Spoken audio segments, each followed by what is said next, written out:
Yo guys, Spider here. This is another update on what's happening with this whole Easter egg thing on Transit Zombies. If you saw today, I posted this exact footage today talking about that orange globe, the orange lights.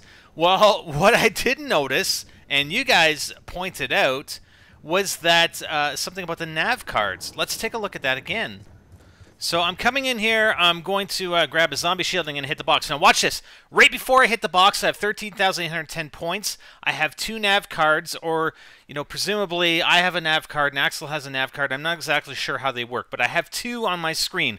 The second my points go down, the second I hit the box, when the orange glow comes out, I get that 3rd nav card. And thankfully, you guys are astute enough on the videos to actually notice that now I have that 3rd nav card.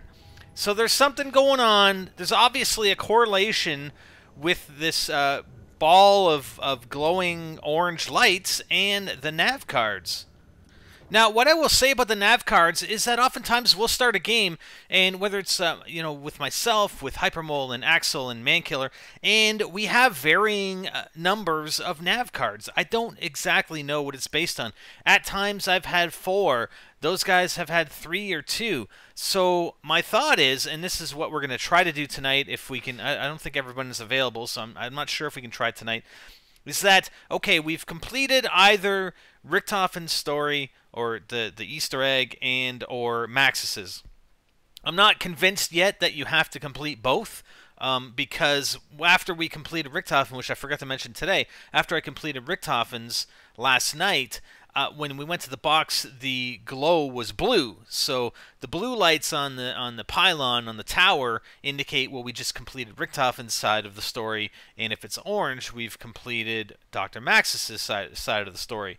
So as far as what my theory is as to how things are going to progress, like I'm almost thinking, and again, I could be totally way off, this is just speculation, that all of us have to have 4 nav cards. So we just keep hitting the box one after the other, and I think the process that we're going to take is that each of us takes a screenshot of our character, of the nav cards, and then each time we hit the box, if one of us sees, like we all look at the box, if one of us sees the orange glow or whatever and notice that we get a nav card or somebody gets a nav card, then we all take screenshots of that and see, okay, is it only that one person that got another nav card? Does somebody else have to hit the box and keep hitting the box until that orange light or that light comes up and they get another nav card until we all, like all 4 of us, have 4 nav cards, and then maybe go to the card reader and try it, like all 4 of us individually, all 4 of us at the same time.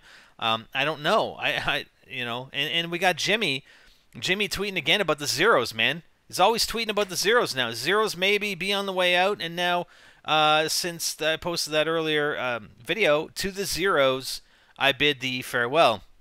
And actually, somebody was saying in the comments on the last video something about the Shino Numa and the Zero being one of the Japanese planes that was downed in Shino, and possibly that there may be existence of one or parts of Shino on this map. Although I'm pretty sure people would have no-clipped the map by now and had maybe found nothing. But anyways, that's where I think our strategy is to at least try and get all of us 4 nav cards. Obviously, this glow, this thing that's happening with the box is giving us additional nav cards. So my feeling is we need to max out on them and then see what happens. Go from there and go back and maybe scour the map with all 4 nav cards. Go to the obelisk and maybe even power it and then try the cards as well. So I don't know. Maybe you guys try it as well and see where you go. And we'll definitely report back if we get any progress made. Hey, just as a final note, guys, I just went back to the footage from when I got that 3rd nav card. If you see the 3 nav cards there, and see that the green player was actually somebody off my friends list. You're going to see his name pop up because he leaves. He accidentally joined. There was only 3 of us playing. Brandon Bryant. There was only 3 of us playing at the time. And he joined by accident. He tweeted me about it later. He joined by accident. That's when we got the 3rd nav card, was when he was in game with us and we hit the box. And when he left, you saw right there that 3rd nav card then disappeared. So there's something, even though that 3rd nav card appeared beside the yellow player, and that was Hyper, that maybe perhaps that nav card was actually associated with the fourth player, which was Brandon, who actually left the game shortly thereafter, and therefore we lost the nav card. So again, we're gonna try it again and just see where it goes and see if we can't make any progress. And if you guys, please, if you guys make any progress as well and try and do this in parallel with us, then by all means, please let us know so we can report it to everybody. I'm Spider and I'm out.